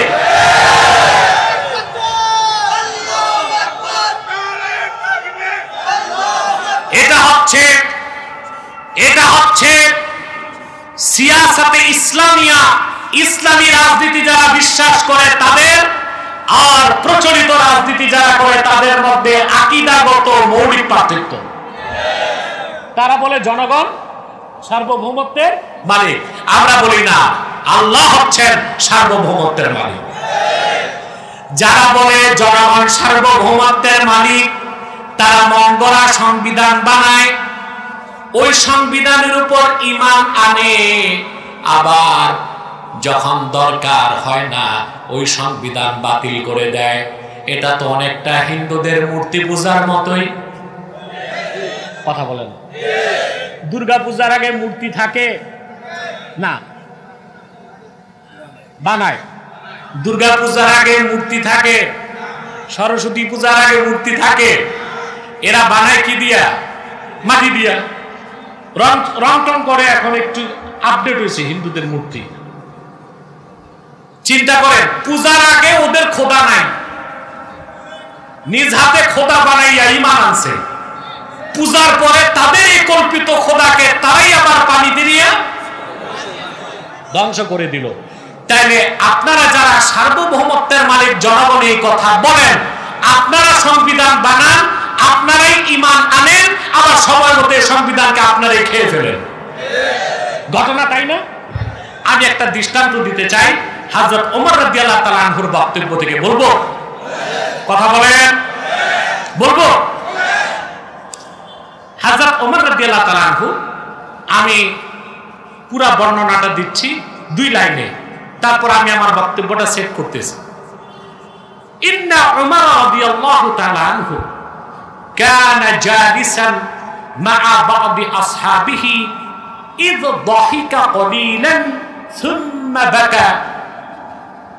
খলিফাতুল মুসলিমিন হযরত ওমর রাদিয়াল্লাহু তাআলা আনহু ওনার সঙ্গী সাথীদেরকে নিয়ে বসে আছেন। এমন সময় তিনি হঠাৎ মুস্কি হাসি আসছে। বুঝতেছেন? কিছু সময় হাসার পর একটু পরে আবার কান্না করতে লাগলেন। ফাসাআলাহু মান হাদার। তো উপস্থিত এক ব্যক্তি জিজ্ঞেস করছে, খলিফাতুল মুসলিমিন, একটু আগে হাসলেন আবার এখন কান্নার ব্যাপারটা কি? তো হযরত ওমর জবাব দিয়েছেন, হাসির কারণ কি, কান্নার কারণ কি? আমি তর্জমা করতে যাই, কান্নার কারণ আগে বলবো, হাসির কারণ পরে বলবো, কারণ আমার বিষয়ের সাথে রিলেটেড হচ্ছে ওইটা। কান্নার কারণ ছিল হযরত ওমর রাদিয়াল্লাহু তাআলা আনহুর ছোট একটা মেয়ে ছিল। ইসলাম গ্রহণের আগে জাহিলি যুগে ওই মেয়েটাকে তিনি হত্যা করেছিলেন। অর্থাৎ জাহিলি যুগে কুরাইশরা অনেকেই কন্যা সন্তানকে হত্যা করত। তবে এই অংশটা নিয়ে মুহাদ্দিসদের কিরোকাল আছে যেটা জয়ীফ। এটা কি? কিন্তু প্রথম অংশটার পক্ষে অসংখ্য হাদিস তিরমিজিতে আছে, আল বেদায় নেহায়াতে আছে। সেটা কি? হাসছিলেন কেন? হযরত ওমর বলছেন, ইসলাম গ্রহণের আগে আমরা কুরাইশরা একটা কাজ করতাম। কি করতাম? কুন্না ফিল জাহিলিয়াতি নাসনাউ সানামান বিল আজওয়া সুম্মা নাকুলুহু। ইসলাম গ্রহণের আগে আমরা কুরাইশরা খেজুর দিয়ে মূর্তি বানাইতাম। কি দিয়ে? চুমা দিতাম, বুকে রাখতাম, মাথায় রাখতাম, বগলে রাখতাম, শ্রদ্ধা করতাম, ক্ষুধা লাগলে খেয়ে ফেলতাম। ক্ষুধা লাগলে সমস্যা হইতো না। কিসের ছিল? খেজুরে। আমি হিন্দুদের পরামর্শ দিবে, মাটি দিয়া বানায় এত লাভ নাই, ফেলে দিতে হয়। এগুলো সুজি, আটা দিয়া বানাও, অন্তত পরে খাওয়া যাবে। কথা বলেন।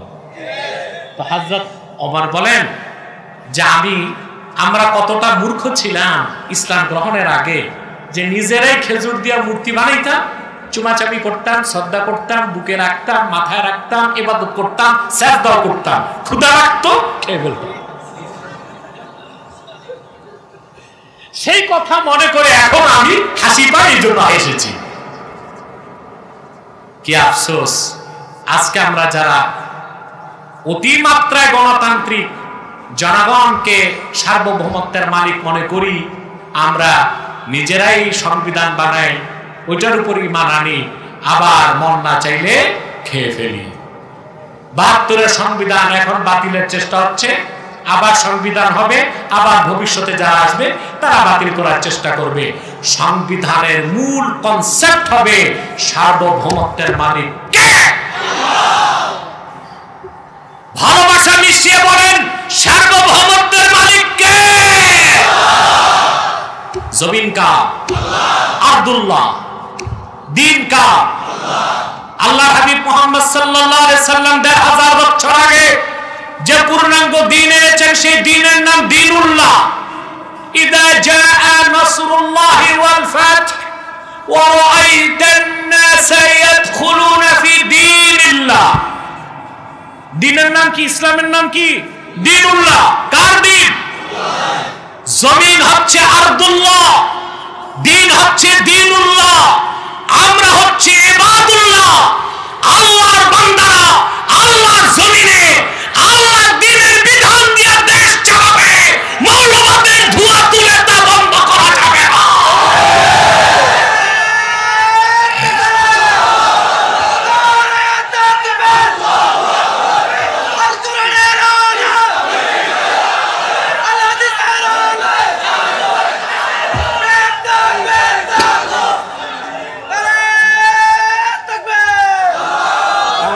জিজ্ঞেস করছি। সাদাকাল্লাহুল আযীম ওয়া সাদাকা রাসূলুহুন নবিয়ুল কারীম ওয়া নাহনু আলা যালিকা মিনাশ শাহিদিন ওয়া শাকিরিন ওয়ালহামদুলিল্লাহি রাব্বিল আলামিন। সম্মানিত চকরিয়াবাসী, এই জনসমুদ্রের কাছে আমার কান্ডারি হুঁশিয়ারি, এখন যে সুযোগ আপনাদের হাতে এসেছে তা যদি আপনাদের ভুলের কারণে হাতছাড়া হয়ে যায়, আগামী 50 বছরও মুসলমানদের জন্য এইরকম সুযোগ নাও আসতে পারে। আজ মৌলিক ইস্যুতে আমাদের এক হতে হবে। তাহরিকে খাতমের পর বাংলাদেশের এটাই মিশন। মানুষকে যে স্লোগানে একত্রিত করতে চায় তাহরিকে খাতমের পর বাংলাদেশ, তা হচ্ছে মাসলাক যার যার, দ্বীন ইসলাম সবার। বলেন মাসলাক যার যার, আর জোরে মাসলাক যার যার। আমরা যেন আমার মাসলাক আমার কাছে, আপনি কিয়ামত তক ওয়াজ করলে আমার মাসলাক আমি ছাড়বো না। আপনার মাসলাক আপনার কাছে, কিয়ামত তক আমি বুঝাইলে আপনি আপনার মাসলাক ছাড়বেন। কিন্তু আপনারা বাঙালি মাসলাকগত দ্বন্দ্বটাকে বড় করে ফেলেছেন। আমরা সালাম দেবার আগে দেখি কার টুপি গোল, কার টুপি লম্বা। এরপর আবার কল্লি গনে কয়টা কল্লি, তো যার মাথায় টুপি নাই তারে কি বলবেন? এরকম একটা ঘটনা সিলেটে ঘটেছিল আগে। ওখানে ঝগড়া লাগতো নামাজে পড়ার সময় দোয়াল্লিন পড়বে না জোয়াল্লিন, এটা নিয়ে খুব একটা ঝগড়া হইতো আগে। তো আসলে উচ্চারণটা দলিন, জোয়াল্লিন না। জোয়াল্লিন পড়লে বরং নামাজি হবে না। তো এক ঘর জামাই আছে নাকি? বাজারে দুই দল ঝগড়া লাগছে, একদল দলিন পড়ার পক্ষে আর একজন জল্লিন পড়ার পক্ষে। মারামারির পর এই ঘর জামাইতে একটু বলদ প্রকৃতির, এই যে ধরা গেছে বাজারের মাঝখানে। এখন দুই দলই টানতেছে, তুই কোন দলে? তুই কি নামাজের দলিন পড়স না জল্লিন পড়স? কামারে মাফ করবেন, আমি নামাজই তো পড়ি না। তা আপনারা যদি এখন এই মাসলাকগত দ্বন্দ্বটাকে বড় করেন, কার টুপি কি রকম, তাহলে তো যার টুপি নেই এ মনে করবে আমি ভালো আছি। আর যদি মাসলাকগত দ্বন্দ্ব এত বড় করেন, দেশ হারাবেন, পল্লাই তো থাকবে না, টুপি লাগাবেন কই? তাহলে আমি আপনাদেরকে আমার সংগঠনের পক্ষ থেকে আর্জ করছি, মাসলাকগত দ্বন্দ্ব আছে থাক, 3টি ইস্যুতে আমরা ঐক্যবদ্ধ হয়ে যাব। ইসলামের সুমহান স্বার্থ রক্ষায় আমরা ঐক্যবদ্ধ হয়ে যাব। বিগত 50 বছরে মুসলমানদের মৌলিক দাবিগুলো কোনো সরকার আদায় করে নাই। সে দাবিগুলো আদায় করার জন্য আমরা এক হয়ে যাব। আর বাংলাদেশের স্বাধীনতাকে আগ্রাসন মুক্ত রাখার জন্য আমরা এক থাকব। এখন বাংলাদেশের নিয়ন্ত্রণ অনেকটাই, আমি খোলামেলাই বলি, বর্তমান ইন্টারিম গভর্নমেন্টের হাতে দেশের নিয়ন্ত্রণ নাই। এটা নিয়ন্ত্রণ চলে গেছে আটলান্টিকের ওপারে। যদি আপনারা এখন এক হতে না পারেন, ওলামায়ে কেরাম কি কওমি কি আলিয়া সকল দলমত যদি এক না হন, তাহলে বড় ধরনের ভয়ঙ্কর জেনোসাইড বাংলাদেশে ঘটতে পারে। আর তখন কিন্তু দেশ হারাবেন। যদি দেশ হারায় ফেলেন তো কার মাদ্রাসা কওমিয়া কার আলিয়া ও তো দেখার টাইমই থাকবে না। কার টুপি গোল কার লম্বা তা দেখারও সুযোগ থাকবে? তাহলে কয়টা স্বার্থে আমরা এক হব? ইসলামের সুমহান স্বার্থ রক্ষায় ঐক্যবদ্ধ হতে চাই, মুসলমানদের মৌলিক দাবি আদায়ে এক হতে চাই, আর বাংলাদেশের স্বাধীনতাকে আগ্রাসন মুক্ত রাখতে এক হতে চাই। আমাদের এই তিনটি স্বার্থের বিরুদ্ধে কাজ করতেছে বাংলাদেশে তিনটি অমুসলিম সম্প্রদায়। তার মধ্যে সবচেয়ে নিকৃষ্ট হচ্ছে কুখ্যাত কাদিয়ানী সম্প্রদায়। নিঃসন্দেহে তারা কাফের এবং অমুসলিম। তাদেরকে যারা কাফের বলবে না তারাও কাফের, কারণ তারা আল্লাহর আখিরি নবী আমার নূর নবীজি মুহাম্মদ সাল্লাল্লাহু আলাইহি সাল্লামকে আল্লাহর শেষ নবী হিসেবে বিশ্বাস করে না। চিল্লায় বলেন নাউজুবিল্লাহ। সেজন্য তারা কি? যারা বলেন তারা কি? আমরা যখন কাদিয়ানীদেরকে কাফের বলতাম তো যিনি পালায়ে গেছেন তিনি আমাদেরকে নসিহত খয়রাত করতেন, কে মুসলিম কে অমুসলিম আপনারা বলার কে, ওটা তো হাসুরি বিচার হবে। আমি আবার তখন গদিতে থাকতেই তাকে বলছি কে যুদ্ধাপরাধী কে যুদ্ধাপরাধী না, তার ট্রাইব্যুনালের বিচারের দরকার কি, ওটা তো হাসুরি দেখা যাবে। আমি ছাড়তাম না ওরে কথা বলে। আমাকে হত্যা করার চেষ্টা করছে, মামলা করছে, 7টা মিথ্যা মামলা দিয়েছে, অসংখ্য জায়গায় আমাকে গাড়িতে হামলা করেছে, তবে শুধু জেলে ঢুকাইতে পারে না। কারণ কে জেলে যাবে যাবে না ফয়সালা কই হয়? কাউকে না কাউকে তো মাঠে থাকতেই হবে। কথা বলেন, চেষ্টা কম করে নাই। তা আমি বলতাম তো চোরের বিচার করো কেন, ওটাও তো হাসুরি বিচার হবে। কথা বলে না, কে রাজাকার কে রাজাকার না এগুলো বলো কেন, এগুলো তো হাসুরি বিচার হবে। শুধু কাদিয়ানী কাফেরদেরকে রক্ষা করার জন্য আমাদেরকে নসিহত করতে কে মুসলিম কে অমুসলিম আমরা বলার কে? কাদিয়ানীরা কাফের, মুসলিম হিসেবে এটা বলার পূর্ণ অধিকার আমাদেরকে দেওয়া হয়েছে, ঠিক না? তারা মানুষকে ধোঁকা দেয়, কাদিয়ানীরা নাম পরিবর্তন করে করে মিথ্যা পরিচয় দেয়, ঠিক না? মুসলিমদের মতো দাড়ি রাখে, তাই বলে কি তারা মুসলমান হবে? দাড়ি রাখলে কেউ যদি মুসলমান হতো তো রবি ঠাকুরের চেয়ে বড় মুসলমান কে হইতো? টুপি লাগালে মুসলমান হওয়া যায়? ভারতের দিল্লি পার্লামেন্টে কংগ্রেসের এমপি যারা সাদা লম্বা টুপি লাগায় ওরা কি মুসলিম হয়ে যাবে? নাম রাখলে মুসলমান হওয়া যায়? বোতলে পেশাব, উপরে লিখে দিছে শরবত, ওটা কি শরবত হবে? ভিতরে কি? তদ্রুপ কাদিয়ানীরা কাফের। আব্দুল আউয়াল আব্দুস সামাদ, মুবাশশির আলী কবির চৌধুরী, গওহর রেজভী শাহরিয়ার কবির আর নিঝুম মজুমদার, এরা কাদিয়ানী কাফের। এই সব নাম রাখার দ্বারা তাদেরকে মুসলিম বলার সুযোগ নাই।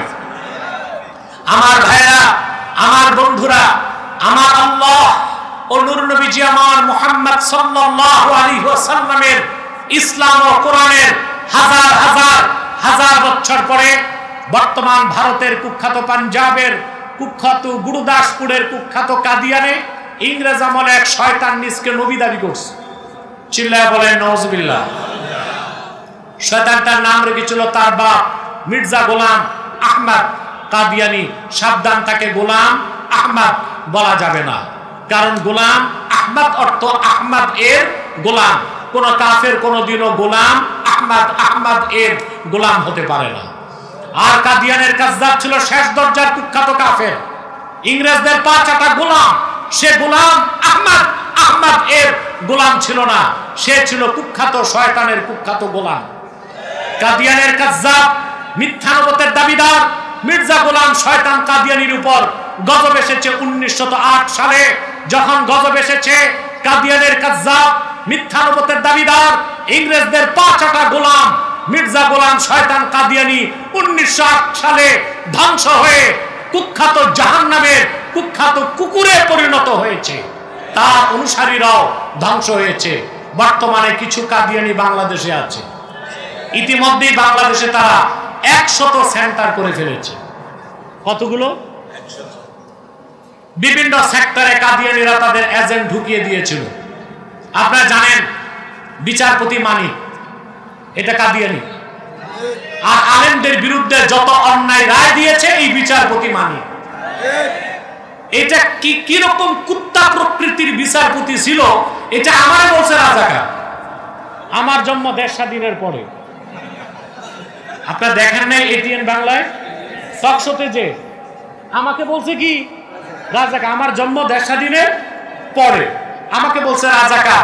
এইরকম কাফের নাস্তিক পাগল যদি বিচার করে থাকে আদালতে, তো কি ধরনের অবিচার হয়েছে এর থেকে একটু বোঝা যায়, ঠিক না? কাদিয়ানিরা ঘাপটি মেরে বসে আছে বাংলাদেশের বিভিন্ন সেক্টরে, নাম পরিবর্তন করে করে তারা মিথ্যা পরিচয় দেয়। কখনো নিজেদের পরিচয় দেয় আহমদি জামাত, কখনো বলে আহমদিয়া জামাত, কখনো বলে আহমদি সম্প্রদায়, কখনো বলে আহমদিয়া সম্প্রদায়, কখনো বলে আহমদি মুসলিম জামাত, কখনো বলে আহমদিয়া মুসলিম জামাত। সাবধান, যত কাদিয়ানি ছিল আছে থাকবে, তারা কেউ আহমদি জামাত নয়, আহমদিয়া জামাত নয়, আহমদি সম্প্রদায় নয়, আহমদিয়া সম্প্রদায় নয়, আহমদি মুসলিম জামাত নয়, আহমদিয়া মুসলিম জামাত নয়, তারা শয়তানি জামাত, কুখ্যাত জাহান্নামের কুখ্যাত কুকুরের দল। আমাদের সকল দলের একটাই দাবি, আগামীতে যারা সংসদে যাবে তাদেরকে কমিটমেন্ট করতে হবে, আমাদের দাবি মানতেই হবে। আমাদের দাবি একটাই, অনতিবিলম্বে স্বাধীন বাংলায় শয়তান কাদিয়ানীদেরকে রাষ্ট্রীয়ভাবে অমুসলিম ঘোষণা করতেই হবে, করতেই হবে, করতেই হবে। এই দাবি আদায় যদি জানমাল দিতে হয়, কারা কারা প্রস্তুত আছেন হাত তুলে দেখেন।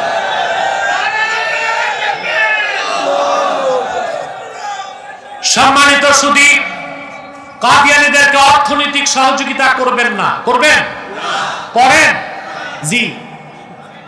প্রাণ কোম্পানির যত জিনিস তাদের, সেজান কোম্পানির জুস তাদের, RFL এর পণ্যগুলো তাদের, আর প্রথম আলো নামের প্রথম অন্ধকার পত্রিকা, ডেইলি স্টার, কালের কণ্ঠ, এগুলো তাদের।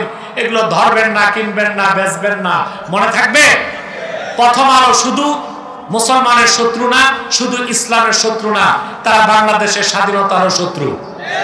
তারা আমেরিকার এজেন্ডা বাস্তবায়ন করার চেষ্টায় লিপ্ত আছে। আপনারা এই পত্রিকাকে বয়কট করুন। প্রথম আলো কিনবেন না, যদি কিনেন আগুনে জ্বালিয়ে দিবেন, মনে থাকবে। আরেকটি অমুসলিম সম্প্রদায় আমাদের ক্ষতি করতেছে, সেটা হচ্ছে ঈসাই জামাত, খ্রিস্টানদের একটা গোপন দল। এই পর্যন্ত তারা 2.5 লক্ষ পরিবারকে বাংলাদেশে খ্রিস্টান বানায় ফেলেছে। এদের পরিচয় হচ্ছে ঈসাই তরিকা। কি নাম? এরা নিজেদেরকে মুসলিম বলে, কিন্তু পরিচয় দেয় ঈসাই মুসলমান।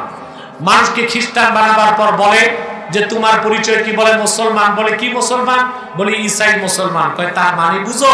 কয় না। বলে তুমি ঈসার উম্মত মুসলমান। ঈসার উম্মত মুসলমান না খ্রিস্টান? তারা কাজ করে যাচ্ছে।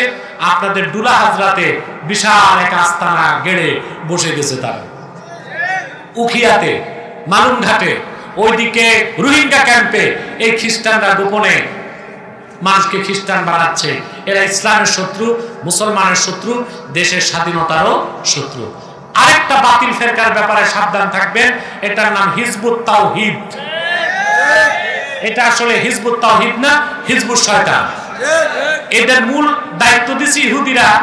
এরা প্রচার করে যে বাংলাদেশের আলেম ওলামা যা আছে সব ধর্ম ব্যবসায়ী। নওয়াজুবিল্লাহ বলবেন না? সব কি ধর্ম ব্যবসায়ী? কথা বলে না। অধিকাংশ আলেমই আল্লাহওয়ালা বুজুর্গ। কিছু মৌলবী আছে দালালি করছে, এরাও এখন পালাইছে, গর্তে লুকায় আছে। কাফের মুশরিক বেঈমান কখনো আলেম হয় না। আর দালাল প্রকৃতির আলেম, আলেমে তাকি হয় না, আলেমে সু হয়। কি হয়? আলেমে সু হয়। তো এরা প্রচার করে যে বাংলাদেশে যারা আছে এই আলেম ওলামা সব ধর্ম ব্যবসায়ী। তার মানে হচ্ছে জাতিকে আলেম ওলামা থেকে ছিন্ন করে দেওয়া।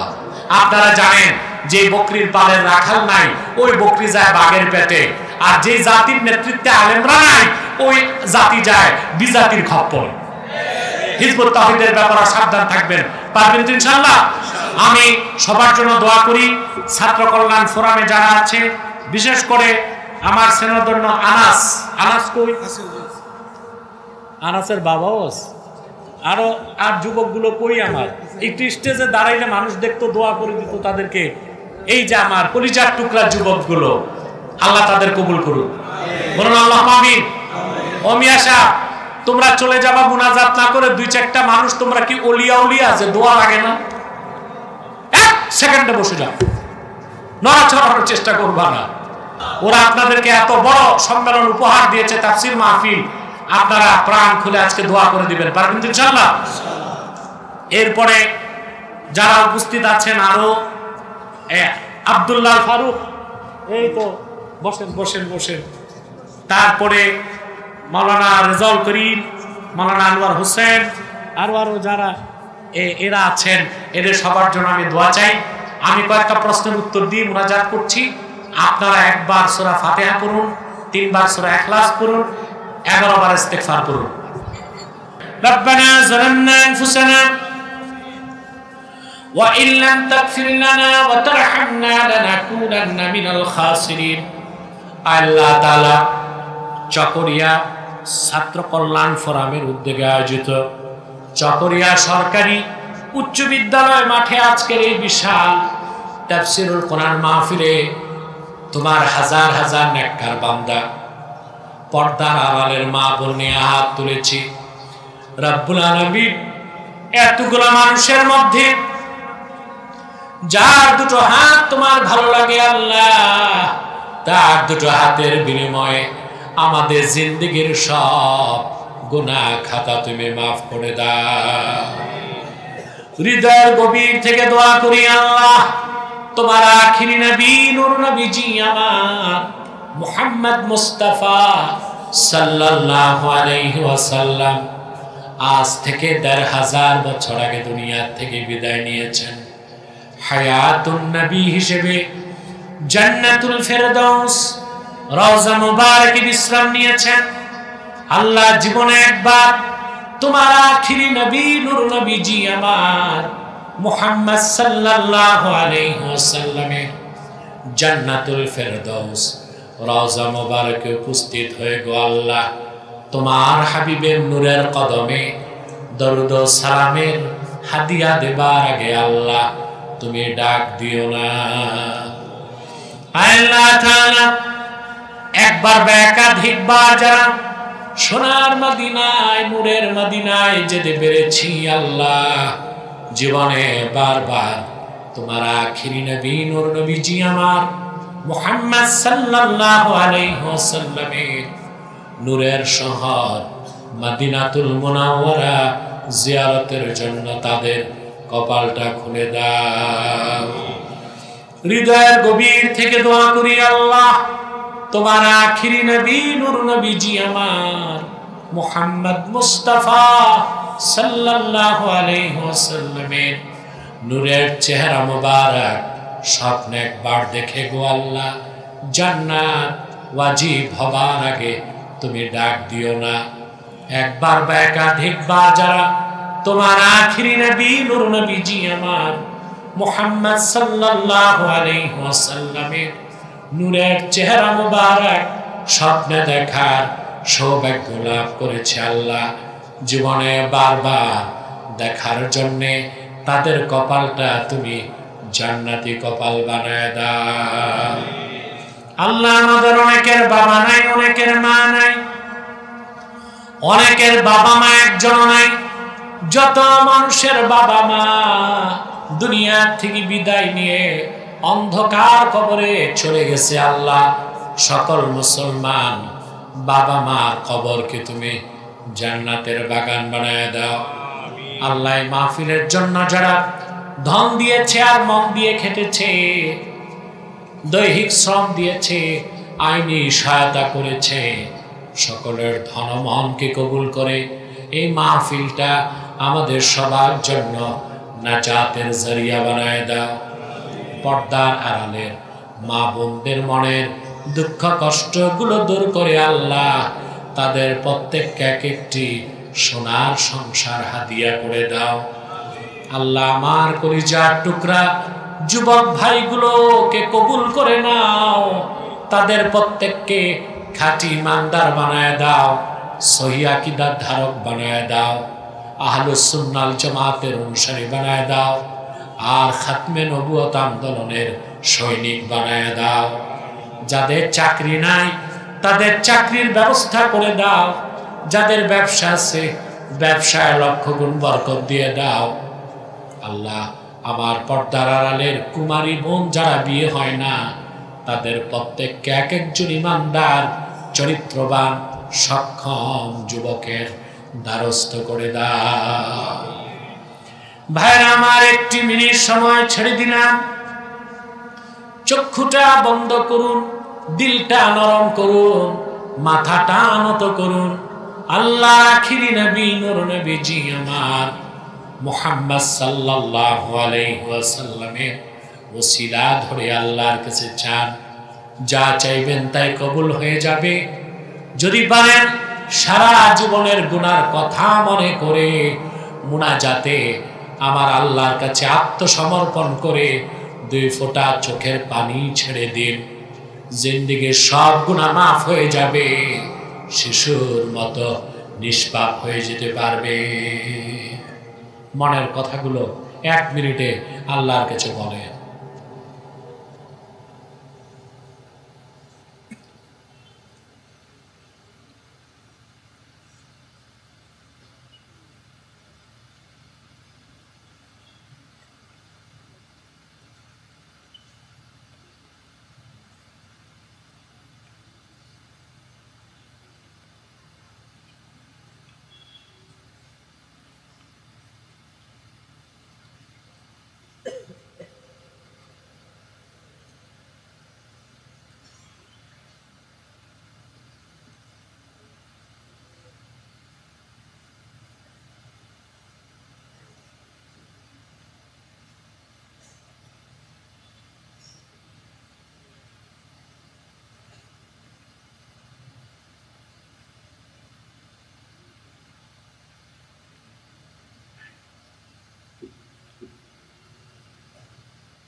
اللهم إنا نتوسل إليك بوسيلة حبيبك المحترم نبيك الخاتم سيدنا وسيد الأبرار نبينا ونبي الأنبياء محمد بن عبد الله نبي الله رسول الله صلى الله عليه وسلم الذي أكملت به قصر النبوة وحكمت لا نبي بعده وأعلنت في القرآن بالبرهان أن محمدا صلى الله عليه وسلم خاتم النبيين والمرسلين قبل 1500 سنة وصلى الله تعالى على خير خلقه